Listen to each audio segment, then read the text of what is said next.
En tant que designer graphique, il existe plusieurs outils et plateformes qui peuvent être utilisés pour se faire connaître et promouvoir son travail. Le portfolio en ligne, donc créer un site web ou utiliser des plateformes dédiées comme Behance ou Dribbble pour mettre en valeur ses créations.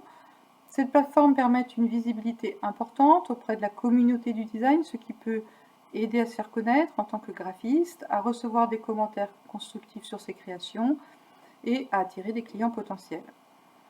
Il est recommandé de bien choisir la plateforme en fonction de ses objectifs.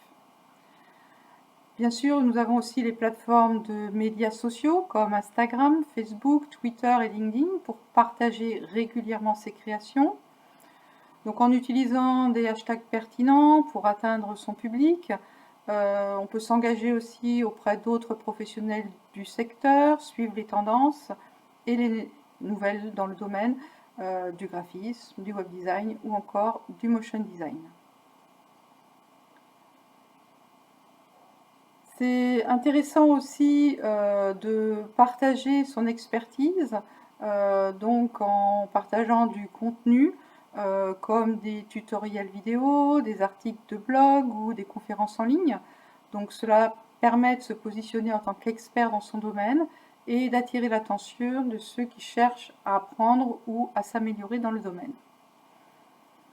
On peut aussi tout à fait participer à des concours, à des festivals, rencontrer des professionnels du domaine, partager son travail, échanger des idées, nouer des relations professionnelles. Le réseautage donc peut conduire à des opportunités de collaboration ou à des recommandations. Il existe aussi une plateforme, enfin la plateforme YouTube est la plateforme incontournable pour partager des vidéos en ligne. Donc vous pouvez créer une chaîne dédiée à votre travail. Par exemple pour les motion designers, c'est particulièrement intéressant. Donc c'est une plateforme qui est suivie dans ce domaine, qui peut être utilisée aussi pour partager ses petites astuces et tips, tout comme TikTok d'ailleurs, qui propose elle des contenus beaucoup plus courts, mais qui est très suivi. La même chose pour un web designer. Un web designer peut partager son expertise et donc être visible, hein, renforcer sa visibilité sur les réseaux sociaux et participer à des projets aussi. Donc ça c'est toujours intéressant de participer à des projets avec différentes compétences, développeurs, illustrateurs, graphistes, vidéastes, pour étendre son réseau.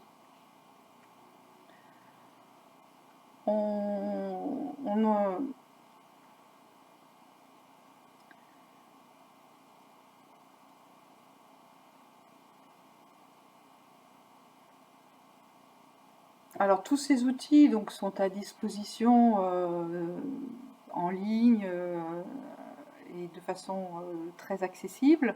Pour pouvoir les utiliser, eh bien, il existe des petits tutos à suivre, des recommandations, demander des conseils aussi aux personnes qui les utilisent. Donc il y a vraiment tout un échange qui se fait autour de l'utilisation de ces réseaux. Et pour les portfolios, eh bien, généralement les étudiants qui sont en école d'art et de design sont formés à créer leur propre portfolio, mais il existe aussi bien sûr des tutoriels pour créer son portfolio. Et surtout, il ne faut pas hésiter à demander les avis des différentes personnes autour de vous ou susceptibles d'être intéressées pour pouvoir faire évoluer sans cesse votre présence sur Internet. Et ce qui est aussi très important, c'est de faire vivre vos réseaux, de faire évoluer votre portfolio, enfin, d'avoir une présence soutenue et régulière en ligne.